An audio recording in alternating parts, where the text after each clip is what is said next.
Good afternoon, and welcome to the DCTV News at Noon program. The Southwest TV Translators Association underwrites the news, and Dolores County Broadcasting Network provides the support for DCTV. The News at Noon program assembles the best and most interesting news from the area, offers intriguing content for its viewers, and provides local weather for the Four Corners region. What do you think? Give us a call with news tips or topics you'd like to see covered. The number is 677-4119. I'm Kendra Cook, and my co-hosts are Kelsey Kiesling, and Jerry Tope brings you his weather forecast later on in the broadcast. And now, here's what's news for you today, Tuesday, August 2nd, 2016. Reported in the Cortez Journal, before handling Nicholas Lopez a 6-year sentence last Friday, Montezuma District Court Judge Todd Plew called Lopez a coward for refusing to make good on a promise he had made in his plea agreement. Lopez, 28, pleaded guilty to 2 counts of sexual assault on a child after incidents between December 2013 and March 2015 involving a 9-year-old girl who was living with him at the time, according to court documents. In the plea deal, Lopez agreed to tell the court what he did, but on Friday refused to fulfill the promise. Lopez's attorney, Sarah Hildebrand, said her client was kind, honest, and determined to succeed in life. Plew disagreed. Plew sentenced Lopez to 6 years of Department of Corrections incarceration with credit for 289 days that he has served in jail, as well as 6 years of probation. Lopez will be required to register as a sex offender, and he meets the criteria to be determined a sexually violent predator, Plew said. Hildebrand had filed a motion for Lopez to undergo a second pre-sentencing psychosexual evaluation. She said Lopez's IQ was low enough to suggest he might have a developmental disability. Plew said the potential for a developmental disability did not require the court to order a new evaluation, and he denied Hildebrand's motion for continuance.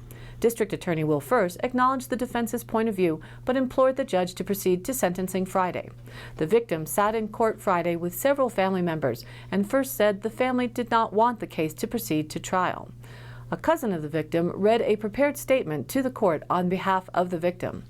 She said Lopez manipulated the victim into an adult relationship when she was looking for a male role model. Lopez caused the victim physical and emotional trauma, the cousin said. After the abuse, the victim was afraid to be alone, she said. Hildebrand said Lopez also was a victim of abuse at age 12. First acknowledged that, but said it did not excuse the man's actions. Plew said people close to the victim that should have protected her didn't, allowing her to sleep in the same bed with Lopez. The judge said in his court experience, people don't plead guilty and agree to go to jail if they were innocent. Despite Lopez's refusal to provide allocution, Plew sentenced him in accordance with his plea deal. According to the Cortez Journal, Montezuma County Commissioners decided Monday to delay asking voters if they want a 1% sales tax to finance a $39 million broadband project for high-speed internet services. County Commissioners initially planned to have the sales tax question on the November ballot, along with a question to form a broadband authority to build and manage the new internet infrastructure. But they learned last week they would miss a July 31st deadline to submit the project's tax-supported financing plan to the Colorado Department of Revenue. However, a question on whether to opt out of Colorado Senate Bill 152 will still be on the November ballot. Opting out of the state law would allow the county to build telecommunication infrastructure. The commissioners are considering holding a special election in 2017 for the sales tax and broadband authority questions. Officials said delaying the ballot question gives them breathing room for project planning. Reported in the Durango Herald, U.S. Attorney John Walsh, Colorado's top federal prosecutor during the state's trailblazing experiment in legal marijuana, is stepping down. Walsh, who served for 6 years, announced his departure Friday. He will return to private practice, where he worked for more than a decade before his appointment. He resigns August 10th as President Barack Obama's administration winds down.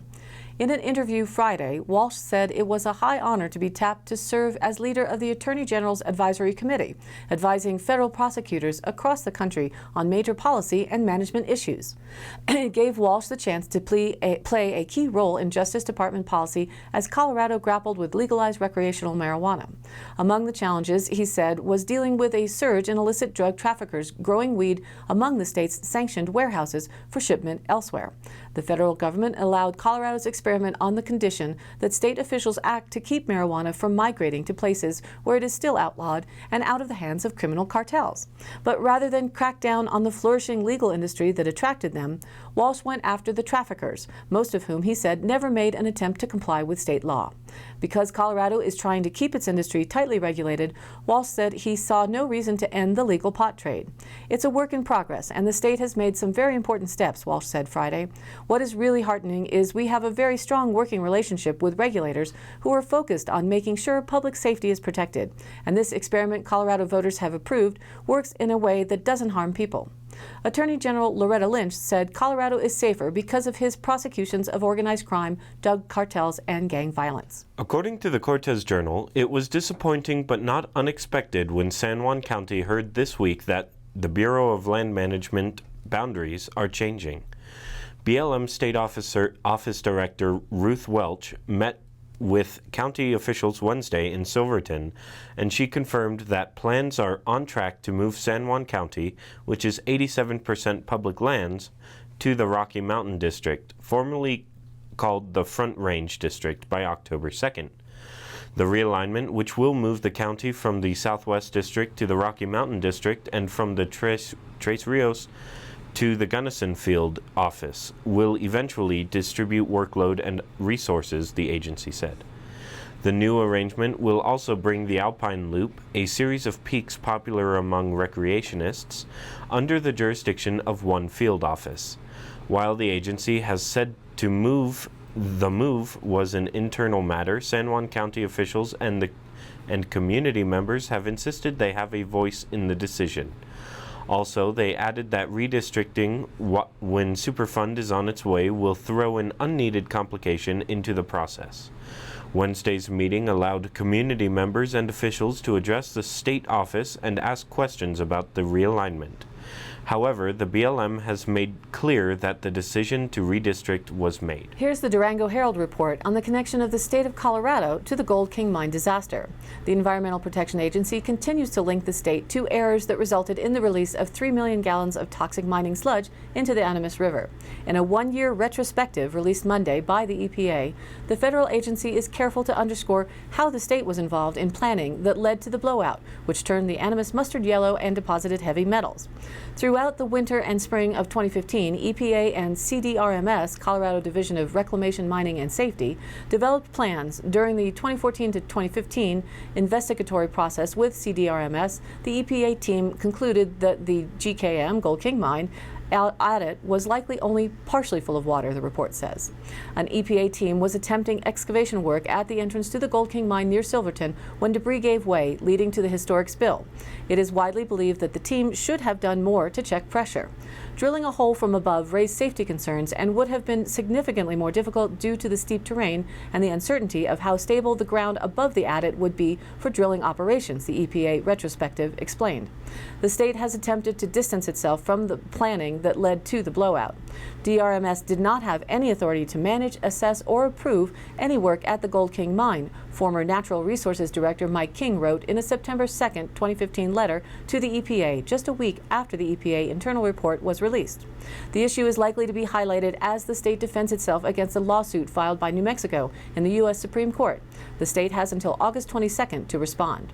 A separate case pending in a federal court in New Mexico goes after the EPA, the contractor, and private mine owners. That case also could rely heavily on which parties were involved in the planning that led to the spill.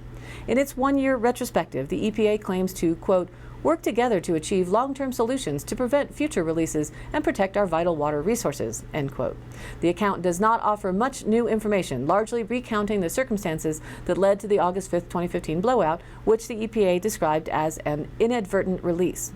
The EPA is encouraging Congress to approve a fee on the hard rock mining industry to help cover costs associated with cleanups. The Republican-controlled Congress has expressed concerns with that proposal.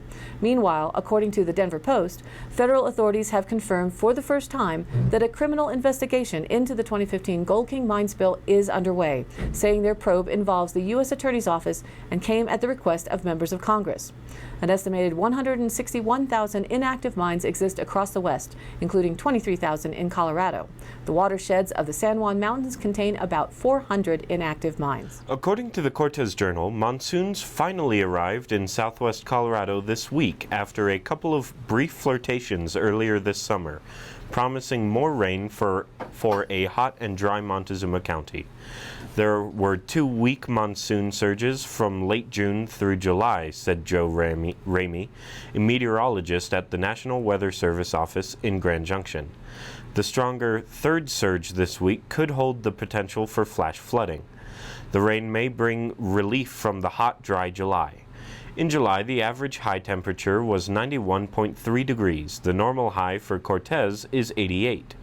Cortez received 0.97 inches of rain in July compared with a normal of 1.28 inches, according to local weather watcher Jim Andrew. The monsoon is a seasonal phenomenon in which winds start coming from the south instead of the west. Then, as high pressure sets up in the southwest, winds help pull water into the region from the Mexican and Californian Gulfs. And because of solar heating, a thermal low develops over the desert southwest, which helps to pull even more rain into our area. As those two events interact, we get our familiar seasonal pattern of almost daily thunderstorms.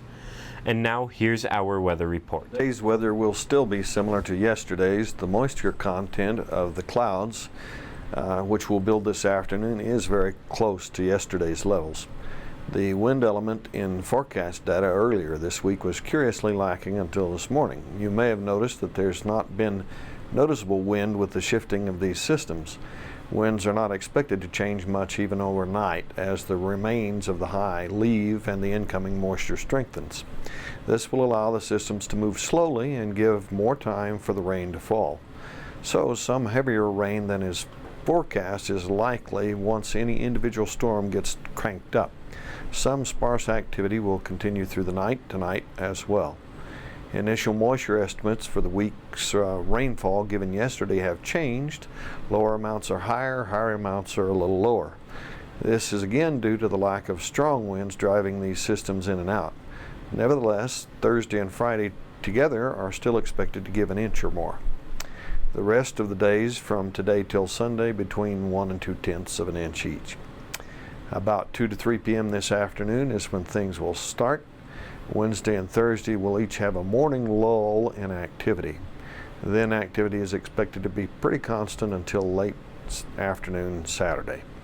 Sunday mid-morning to mid-afternoon will be the parting shot of this system with a little straggler Monday. NOAA says that statistically early August is the peak time for our monsoonal moisture. The surrounding systems to the northwest and east are in place to help draw this moisture nicely in. So these rains have a good chance of surprising us. With more generous and quicker delivery than expected, and a wide area flash flood condition could rapidly develop. Our immediate area is not covered by radar, so we don't have the capacity to make quick hourly updates. So our broadcast area, for our broadcast area, this is significant. Warnings as the canyons are not tame and gentle in their nature. Hiking or camping and 4x4 activities in canyons and low areas from this afternoon through the duration of this weather pattern is not advised, and generous lightning is also expected, so plan accordingly. The greatest rainfall is expected over central and eastern Arizona with amounts in excess of 2 inches possible by Wednesday night. Northeastern Arizona camping and hiking or off-roading in low areas, therefore, is also not to be advised. A surface low will continue moving eastward across the northern plains and upper Midwest for the next few days. Showers and strong thunderstorms are likely ahead of this front. The area of the Missouri River Valley is under flash flood possibilities today. Several rounds of showers and thunderstorms are likely for the northern plains and the upper Midwest and southeast coast for the next few days. The greatest coverage of bad weather is expected over the eastern Carolinas, where this front is expected to stall. The Pacific Northwest should have periods of showers in that region today, and by evening most of those showers will move into southern Canada. It will also turn cooler for that region as an upper level low is passing overhead. Our automated source high temps for the next 5 days are less now than yesterday, ranging from 85 down to 79, back up to 85 for Sunday. I'm still sticking to Monday's bet that we'll see mid-70s highs once the rains get going and nights just a few degrees or a couple of degrees warmer than those predicted. And if I weren't a somewhat civilized and stiff old geezery type person, I might have broken my arm or back patting on it. NOAA sources have been moving their temp forecast in my bet's direction.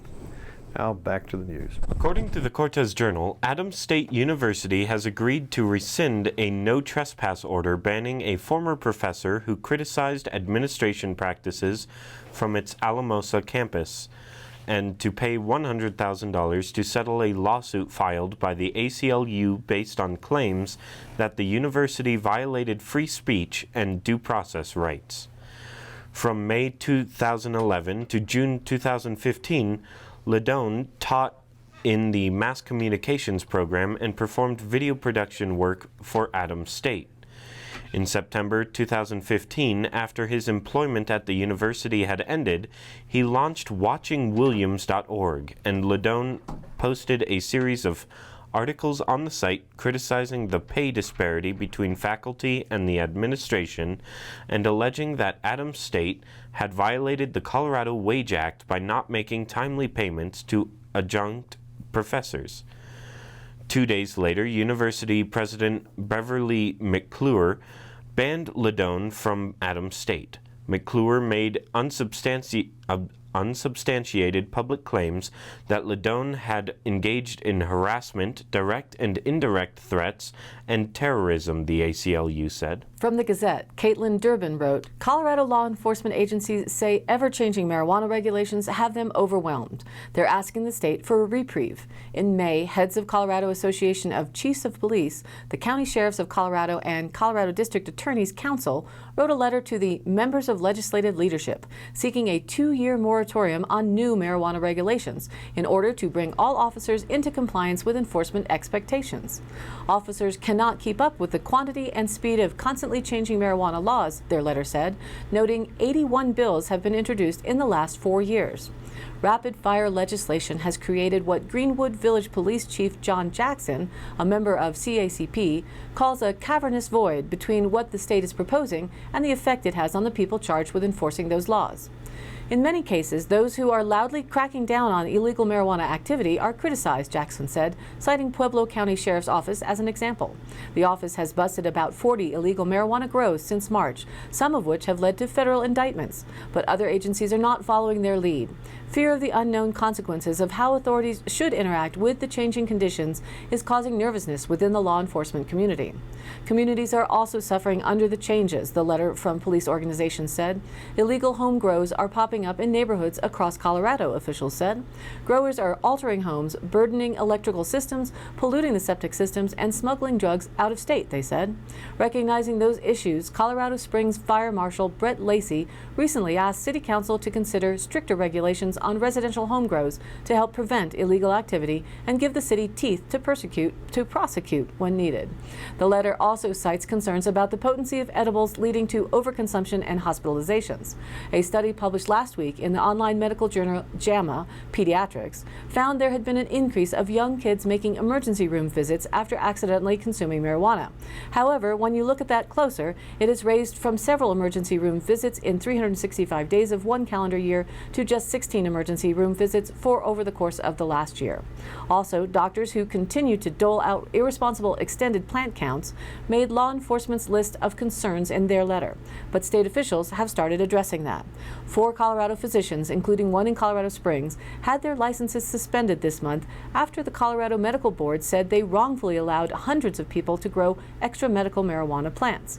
One doctor authorized at least 400 people to grow 75 or more marijuana plants from January 1st to June 12th, the medical board's suspension order said. A judge has since blocked those suspensions, allowing the doctors to practice medicine, but a hold on their marijuana prescriptions remains in place. Problems will only continue to build as everyone tries to make sense of the laws, Jackson said. A moratorium on new laws, at the very least, will give people a chance to catch up. "We're asking the legislature to slow this train down so we can understand it," Jackson said. "This is not an effort to repeal Amendment 64. We're just trying to make this work." According to the Cortez Journal, competitive shooter Kayleen Bowie of Cortez hit the bullseye this summer when she was awarded a 7-day trip to Washington, D.C., courtesy of the National Rifle Association. Bowie, 17, is a regular at the Four Corners Rifle and Pistol Club and has been competing since age 9. Her dad, Norm Bowie, is the club's junior instructor.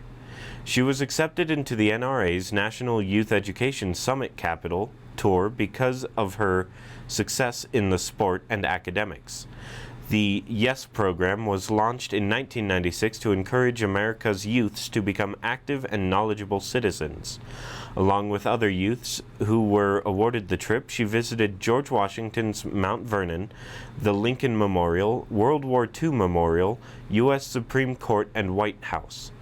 Participating in a debate was part of the trip. Her topic was sharing economies should be held to the same regulations as corporate counterparts. Kayleen said she learned to shoot from her dad.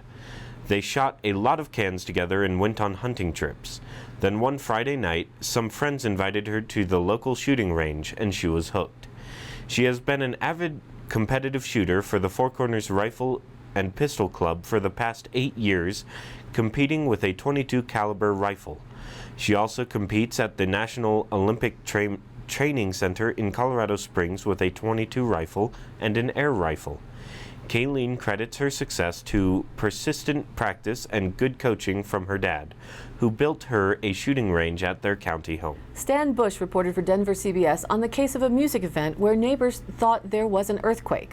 From Commerce City, Colorado, Bass Nectar's concert night promised a sonic boom and delivered bass tones so loud people living nearly 5 miles away couldn't just hear the music, they could feel it.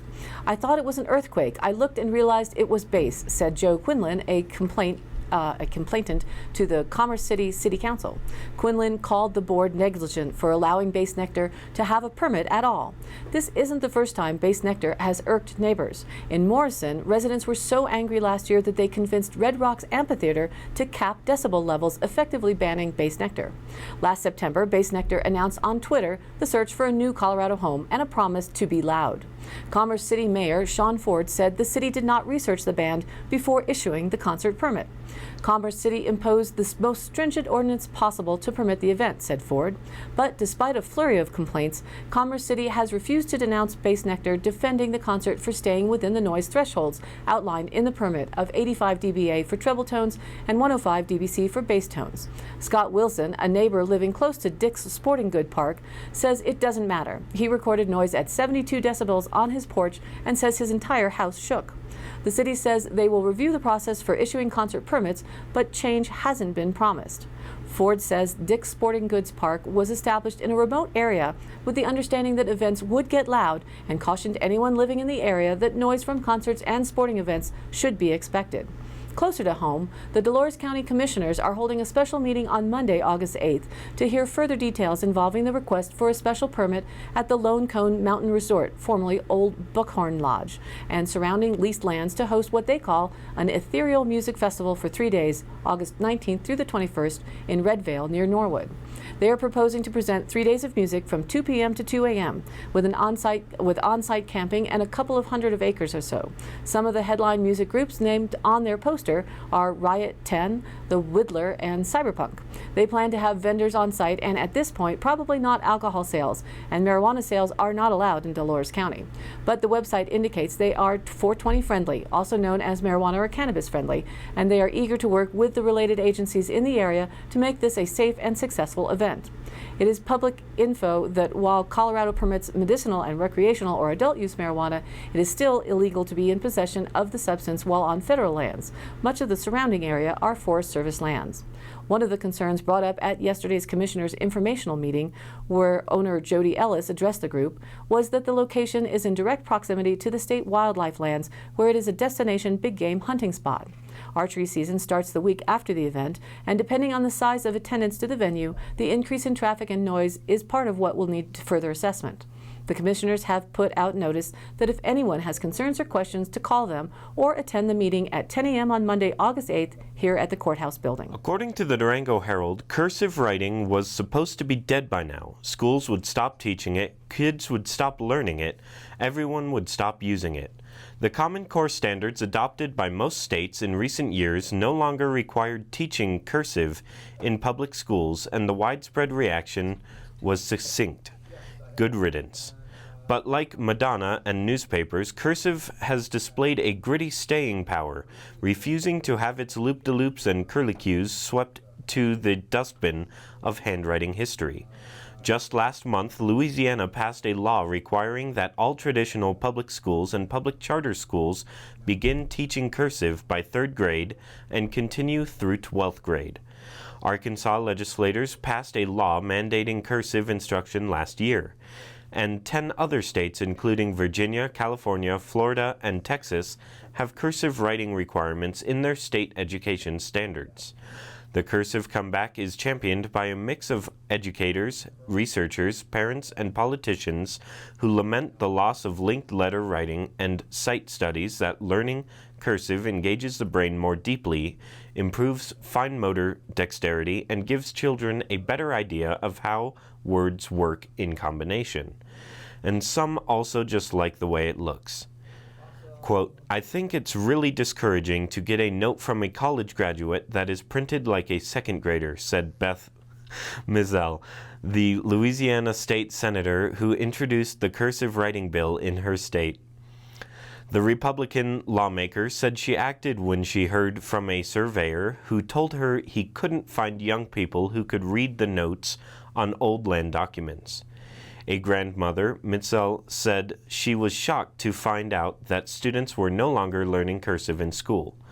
Those pushing for a return to cursive cite studies that show it benefits students in many ways, from improving their spelling and comprehension to helping them generate ideas and compose them more easily. In today's High Country happenings, Friday, August 5th and 6th on Saturday, there will be a Youth Empowerment Program campout with s'mores, swimming, and campfire songs. The drop-off is Friday at 3 p.m. and pick-up Saturday at 11:30 a.m. The Youth Center at the Pinion Project is at 300 North Elm Street in Cortez. For more details, call Lauren LaCourciere at 970-564-1195, extension 227, or email llacourciere@pinionproject.org.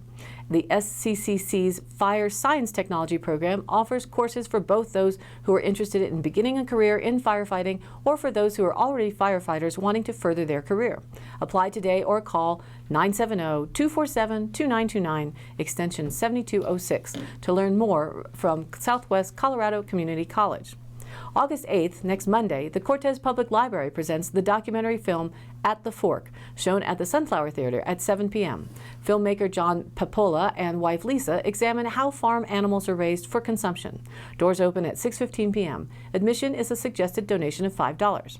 And a reminder that August 6th, Saturday, at the Dolores County Fairgrounds, there will be a washer tournament benefit for Oma Fleming. Sign-up starts at $4, $10 per person, double elimination.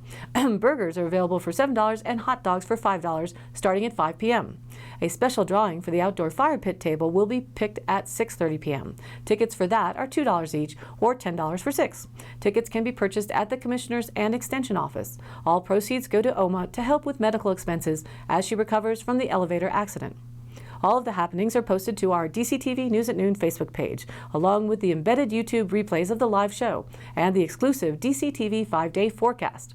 If you have an event, you can email us at dcbnnews@gmail.com or call the station at 677-4119, and we'll be sure to get it on air. Thanks for tuning in. This program is aired live at noon, Monday through Wednesday, and rebroadcast at 2:30 and 8 p.m. on Channel 32.1 Dolores County, and now Channel 18 in Montezuma County and their cable Channel 5. Share this with a friend and watch the broadcast replayed on YouTube and now featured on the Facebook page. Please like us there and comment. We'd love to hear your voice.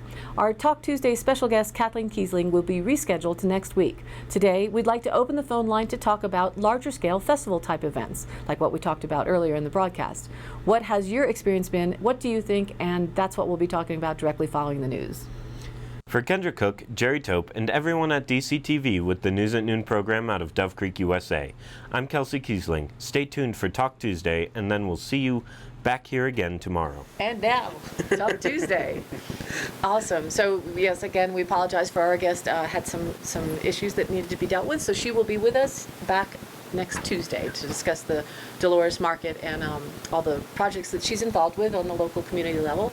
So today, I figured it would be interesting to talk about festivals and what that story about the noise issue up in Commerce City and the potential festival being held here in Dolores County at the end of the month. And so if you have some points of view about festivals on private land, give us a call, or experiences of what you've dealt with. Again, the number here is always 677-4119. We'd love to hear from you. So that being said, I was in the meeting, and that was really interesting to get a festival coordinated. Usually there's a lot more preparation time, including all the promotions that are involved. And Yeah. so this is a little tight schedule, but they are going to have this special meeting, and they're trying to make it possible for people to, for these particular people to make this happen and be fair to others who have to jump through hoops. But the predominant, I think the tone of the meeting, the informational gathering meeting, was that the Dolores commissioners were wanting to work with it, but they needed to make sure to that they perform their fiduciary duty. Is that the phrase for Yes. the board? To protect the health and the welfare of the people in the community. So that was important to them, and I hope it goes well. Yeah. Will you be attending this event if it goes forward? I don't think so. No? No. I haven't really attended any large festivals or anything like that. When I lived in Mancus, there was the bike rally, and they had music going on and all of that, and they were probably 2, maybe 3 miles away. We could see them from our house, and they had music playing, and it actually wasn't too loud from where we were, even with the wind blowing directly at us from them.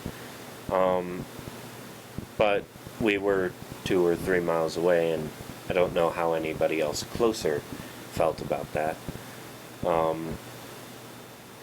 You certainly have a number of elements that affect the quality of the people or businesses surrounding the area. Yeah. One is the noise, for certain, and in this case up in Dolores, up in near the Lone Cone, it's right near this wildlife habitat zone, and so the concern would be for hunters moving the animals around or disturbing them. I mean, that's their job, is to protect the wildlife in these wildlife zones. So to have any other precedents of how much decibel levels or the times of days, like we were talking about, and I would imagine the type of music as well. Certainly, we all are energetic beings, so things resonate with us differently, and the type of music for this particular festival, the Ethereal Music Festival, we were just scouting around the internet just before the show to see what kind of music it is, and it's a lot of, what would you call it, not trance, beat, technical. They, from what I saw, some of them were very different from each other. That's true too. The one group had two guitars, a drum, and a flautist. Yes. And that wasn't interesting. And sounded good. Some of them sound more trance-like, and the others have a heavy bass beat going on, and I don't know. And the headliners seem to change from graphic to graphic on their poster. Yeah. So probably, and that could be difficult just for trying to nail down musicians to show up at specific times is quite a deal in and of itself. The most regional event that I've attended recently here would be the Country Jam up in Grand Junction. Country and Rock Jam. Actually, it was Rock Jam. I apologize. Country Jam is much bigger than the Rock Jam was, but the idea of an organizer having to deal with a whole campground area and then multiple stages where the main act is, and then some other ones alternatively, and the vendors, and keep everyone hydrated and fed and safe is a lot to. Then there's the health issues, isn't there? There's certain regulations for the Colorado Department of Health and Education, whatever that CDPHE, I think. Melissa is our contact here, and that her job is to make sure that for the number of people that sanitation is not only for the vendors but for the campers, that there's a proximity to porta potties or toilet facilities and washing and that sort of thing to maintain, and the septic systems or whatever is going to be used to make sure that that's a healthy, safe area for everybody to enjoy themselves. And then with that big of a gathering, what's it say on 351 or 315? Well, yes, but they on the Facebook page it said 351 were wanting to go, whether they have confirmed tickets or not. And when they were asking for, the group was asking for the permit, they were thinking possibly up towards 2,500, which takes it into a very larger scale of cars and transportation, and it really scales it up quickly. So, but financially, certainly is more effective to have more people at the same venue. But if you have that many people, there's the need for some kind of law enforcement, I think, right? Well, and that's one of the other issues at this location. It's I've never been to the Buckhorn Lodge, but now it's a mountain resort, and it is some cabins and a main older lodge. It's 2 beautiful ponds where they say they have trout, which I believe up there. Very beautiful location. It is. They're not year-round maintained roads, but they are graveled roads in much of the area, I've been told, and but it's very, very remote. It's sort of, I thought we were on the edge of nowhere, and that's even further towards the center of nowhere, because you can't, with all the mountain ranges, there's roads you could make it through up around Telluride and Norwood and down, or you can come up from Dolores, Groundhog, over and up, and it's just sort of, there's a lot of geographic interruptions in roadways there, to say the least. Yeah, geographic obstructions. Obstructions. Yes. So that for us, being in Dolores County, our ambulance service is here in Dove Creek, which is all the way on the left bottom corner of the county, as well as there's no ambulance service there, so it would be helicopter, or if you could coordinate with Norwood, that would be the closer one for that. And any sort of, as you said, any sort of the sheriff's office would have to be brought in on any type of, they've said that they've prepared with security, but they don't have arresting powers. Yeah, they don't have arresting powers, and either way it puts a needless, well, not needless,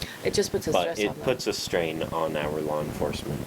So hopefully they can work something out as to what that will be. We'll find out after Monday, I guess. Yeah. And firefighting is also, of course, another one. And yes. On location, they said they had, he was going to have some people that have fire trucks for faster, suppression if something happens. But again, a known issue when you buy in the middle of nowhere. The facilities and all the infrastructure isn't there. So yeah, sadly, there's no fire hydrant to hook up to. No. But so that'll be fun to follow and see how they do. And we're hoping from a lot of people in the community are hoping for establishing more events in Dolores. That definitely is something I actually would like it if there were more events, family-friendly events like the pick and hoe and stuff. Mm-hmm. I would be fine with those as long as they don't cause any problems. Right. The next upcoming, I guess I'll probably put that in next week's High Country Happenings, is the local car show. And that's going to be right around the Frontier Bar area here on Main Street, and the bank and the parking lots over that direction. And they grew it from, this will be the 3rd year, and they've grown it from about 35 cars to about 70 cars. And last year they had music, and they have some of the local people as vendors. So you're also helping support the town that's already here, not bringing in people from out of town to make money and then they leave. Yeah. So I think that's a really great opportunity for us to really stay. If we keep it local, then we can keep it local. And we're kind of in the middle of nowhere, just a little bit. Just a little bit. There's not much happening that I know of that we can actually market or anything to get more money into the town. And yet there are people who, if you look at Moab, which was a drive-by town 35, 40 years ago, and there was nothing really to catch the people. And then they started the rafting and the guiding tours and companies, and it little by little began to grow. And then once that was let off, then it really exploded. Yeah. And so they do have, we do have a lot of the same terrain accessibility. We don't have the red rocks right in town like they do. Yeah. But we do have a lot of trail possibilities and a lot of scenic potentials to go up to Miramonte or Groundhog or over to Canyonlands or over to Mesa Verde, which, so if we can kind of give people an idea of what they can see and use Dove Creek as a base, Yeah. then that might be our potential to put us on the map. Yeah. Not just beans. Maybe that should be the phrase. Because, like, if you make stuff happen here, stuff happens. Right. Like, you need to do stuff that supports the town, and I think everybody will be happier. Well, and certainly that information that we're hoping that DCTV is helping with through the Facebook page and through the broadcasts and YouTube, that to get people to know what is out there to grow. Yeah. The junior rodeo has mostly just rodeo people involved in it, but they actually have a goat wrestling or goat roping or some sort of an event part of theirs, as well as the as all the other standard things you think of, which would be fun for people to see. But if they don't know that it's there, then they don't know to go to see it. So communications and expanding our broadcast impact, I think, is going to go far towards helping a lot of people to understand this. So if you're watching at the Dove Creek Superette, which has a TV, you could turn it to the channel. If you haven't already, we shout out to everybody in the booth there. That's a great way to help expand from just the word of mouth that goes around. Yeah. I don't know what other events are in the works this year. I haven't heard of anything else, but I don't know. hopefully that will move forward. If you hadn't heard, that the Chamber of Commerce for Dove Creek, greater area of Dove Creek, is being restarted through the DCDC, which is the Dolores County Development Corporation. And so they are going to start that back up and try and kind of consolidate all the businesses that want to get involved to work as a group to market beyond. The Montezuma County has done a great job with their, what do they call it, Mesa Verde Country, branding the whole area up to Dolores County, including Dolores. So there are a couple, I think Adobe Mills is in there with their marketing, but really it kind of just trickles off, and we're just that buffer zone before Utah. So to The last stop to go to the bathroom. and get 5 point whatever beer if you're going whichever way. So and of course, if we had a medical marijuana shop or a recreational shop, that would be the last stop for that as well. But that's not yet in the cards. But certainly we have to do it ourselves. So draw attention to creating a festival. Music, that's what they did in Moab. You just start with year one. And you call it the first annual event. Yeah. And you go from there. And it's not as hard as it seems like it is. One person can't really do it on their own. I mean, they can, but it's not advised. Many hands make small work. If you have a group of people working on it, it should be pretty easy to get going, as long as you get it out there. Well, and you have to put it out there and just try. Like Kathleen, next week we'll be talking about that the market has started and didn't have as many people going in as what we'd like to just boom make it wonderful. Yeah. Some of that is that the backyard gardens aren't performing so well yet because we've had quite a hard summer of it. But there is one thing I'm seeing a lot of, and that's the apricot trees that people have. And this year was a good apricot year. I'm just seeing them fall on the ground. Which is sad. Yeah, That's it's a sad. face. If you pick them and bring them to the farmer's market, though. That's true. Yeah. Or share them, make jam or whatever. We have a call. Remember to put on the... DCTV, you're on air. Hi. I just have a couple of personal experiences about the noise and Okay. fun for others. Personally, I don't get easily irritated, but if they're going to have a lot of loud noise around a community or in it, they might want to think about limiting the time they can stay open and make that noise. Yeah. I once lived where I was miles from a racetrack, and I could take the roaring of the engines and the, you can take that. It's not all that bad until you're ready to go to sleep because you're tired. You have to get up early in the morning. Then come midnight, they're still roaring in your ear and you can't sleep. Yeah. And then another time we lived where there was a really weird situation. We lived at one end of the block, and at the other end there was a cafe with a little bar where they had live music on the weekend. And yes, underneath that whole block, for several feet down, you found a big layer of rock. So when they played the country western songs, we didn't hear the music, but we felt the vibration through that rock. Yeah. All the way. And when you're trying to go to sleep and your whole bed and house is vibrating, Makes it hard. it's very difficult and not very comfortable either. Yep. So I was just thinking, you can take it as long as you know there's going to be a cutoff time that comes, say, 11 o'clock. Yeah. Midnight's a little late, but I can put up with it till midnight. But it's just a cutoff time for it, so you know you can go to sleep at that time at least. Yeah. It never was a cutoff time. And you just lay there wondering, when are they going to stop this nonsense? Don't they know what time it is? But not that I don't want people having fun. I like fun too, but at the same time, there's kind of a limit. And that one deal you pointed out that from 5 miles away, people could feel it was an earthquake. Yes, that's bass, quite some bass nectar. Bass nectar. I've never heard of them, but apparently people do want to hear, and that's part of the live concert experience that people really do enjoy, feeling the resonance of the music. This takes it to perhaps an extreme, but that's part of the experience that those people are paying for. The neighbors, not so much. Yeah. Well, 5 miles away, though. Yeah, that's a little excessive, I think.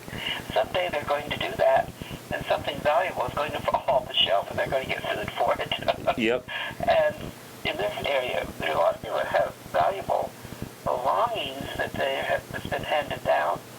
There's a lady who used to live here who now has passed on that had a lot of Native American pottery they had been given or had dug up on their own property when it was still legal. And some of that had fallen off the shelves and broken. And it would become shards. Oh boy, it would get expensive in a hurry. Yeah. Because there's some of it I had seen her collection, and there's some of it I'd never seen anywhere else before. It's really interesting. So, if we can just live and let live, but be reasonable about it. Okay, you want your feeling the vibration, you want the noise, you want to go deaf, that's fine, that's your business, do it. But do I have to go deaf, and do I have to be kept awake the biggest part of the night whenever I need to get up and work the next day, Yeah. So, just common sense, really. Mm-hmm. Yep. And I think this group was talking about up in Redvale, the 2 to 2 a.m. And I think I wouldn't be surprised to see that time comes back to midnight. I wouldn't be surprised on a first year event, just to see, because nobody knows exactly. Yeah. And until you've tested it, you won't know. So I wouldn't be surprised to see it shortened. Well, they probably don't have that many neighbors to annoy up there. Not as many. I was looking at the map with Gus Westerman, and there's some ranches up in that area that are 5,000 or more acre sections of cattle. So you might have the cattle to contend with, but. Well, when the hunters and fishermen come in the next week, and there's nothing to hunt or fish much, there's going to be some outcry. Yes. So Yep. that may cause some rethinking on these projects too. Yep. Oh well, anyway, just had to throw my little experience out there. I didn't mind it until it got around 11 o'clock, and then midnight, and then 1 o'clock. Yep. I was ready to go to sleep long before that. So anyway, that's interesting. Okay. Well, Thank you for calling in. Yes, You're thank you welcome. very much. Thank you. Yep. Along the line of the hunting and the animals, when we first moved here, the first year there were a lot of elk around our area, Yeah. and then the second year, right before the season, there were helicopters. There was a helicopter that landed in our neighbor's farm field, wondering, what's going on? Oh no! And they dropped lines out, and people got out, and everybody's running around, and then there were buzzing helicopters the next day, and we found out that it was I believe it was CPW. Don't quote me exactly on that, but that they were tagging some of the elk, and the hunters were very upset because that moved the element of what they had been scouting out for weeks or years in their process, and they moved to a whole different location, and so that did impact. So there are a lot of different things that can impact, including the people who are supposed to be protecting the wildlife. That's like the first year I moved here too. We used to be able to look out our back window and see up on the ridge elk walking across during certain times in the year. And I haven't seen a single elk up there since that year. And I did see a whole lot of helicopters around our area too. But if you think about thunder and thunderstorms, dogs sometimes go missing during thunderstorms because they hear the loud booms and the flashes and they run away. I'm wondering if that's going to be the same thing with some of the wildlife. Some of the wildlife going into more remote areas, because we haven't seen the elk. That's been many years ago now in our corner. Deer are still around, as long as there's alfalfa and other things and the road and other things to eat on.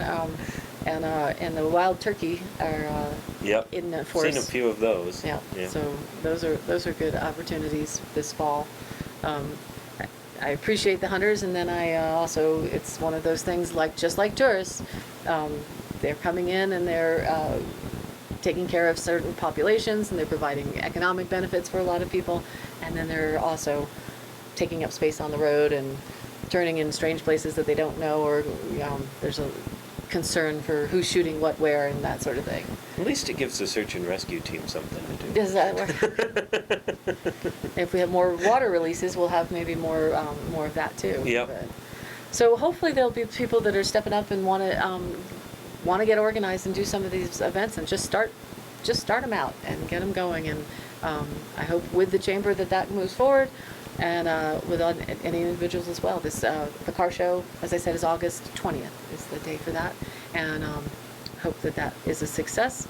And I'm pretty sure the music's going to be pretty quiet. It was a kind of a bluegrassy three-piece group, local, that wasn't really loud. The first few years I lived here, I noticed all the cars coming in. I was like, "What's that?" And never really looked to investigate. But I was in town most of the time when it was going on, and I didn't hear any loud music or anything. So, well, and the car show in Moab, that's how they started small, and now they're up to, I've forgotten over 300. I'm not quite sure. The mailing list might even be more than that, and that's in association with the Rotary Club up there. And those people drive their trailer or whatever from quite far distances to enjoy each other's company and get to see the cars and hang out for a day. So that's a nice impact. I hope that this works out well. So and if you have any suggestions for festivals or events, the Bean Festival is certainly one that's on a lot of people's minds, because that's what we were known for. And even though there might be a lot of reduction in the beans, there's still pretty darn good bean here. Yeah. And it allows itself for a lot of fun activities around the bean. So I mean, there's the Corn Festival in Olathe. Yeah. Yep. That's, oh gosh, did I miss that? Was this weekend? This weekend. It's either this weekend or next weekend. Now, when they put out those promotions so far ahead, I lose track of. I'm remembering August 13th for something. I think it was 12th or 13th. But pretty sure. I'm not quite sure what it is. And that's around cornfields. So it can be done, folks. It can. So, yes, the Sweet Corn Festival. Like if we had a bean cook-off or something. Absolutely. Dishes involving. No, it's going August, on right now. I don't know. Hold on. That's wrong page. It's not the right page. The official Facebook page shows with a 5K run. Things like that are pretty good, easy to organize and move it. Yeah, it's this Saturday. This Saturday? I think so. Well, you didn't miss it. So you haven't missed it yet? Yep. Okay. And they have music up there, festival as well. So, well, we'll get our thinking caps on and get people organized and see what you guys say. Call in or send an email or just get organized and do it. So there's that. That's Yep. probably a wrap for our Talk Tuesday, August 2nd, 2016. And again, next week it'll be about the market, which is not just farmers' produce, it's also crafts and things like that. So see how that's going, and I believe it'll be again this Saturday, as far as you know. You don't know. You didn't, No, I you did don't not know. confirm this. Okay. I think it's going to be again this Saturday. It was at 5 o'clock. Set up at 4 with the tables behind the VFW near Frosty's Liquor and Wild Coffee and all that. And there were some booths with some things. So slowly, maybe we can move this forward and someone can take it over and make it a nice event. And I also heard that there's also going to be once a month a kind of a group yard sale. I don't know where they're going to provide us with the information, and so we'll let you know where and when, because that might help for people instead of having to go to all the different garages, just to bring your stuff all to one location once a month and have a party about it. So that might happen. Yep. Stay tuned, we'll find out. All right, so for Kelsey Kiesling and Kendra Cook, that's it for this Talk Tuesday. We'll see you tomorrow with the news at noon.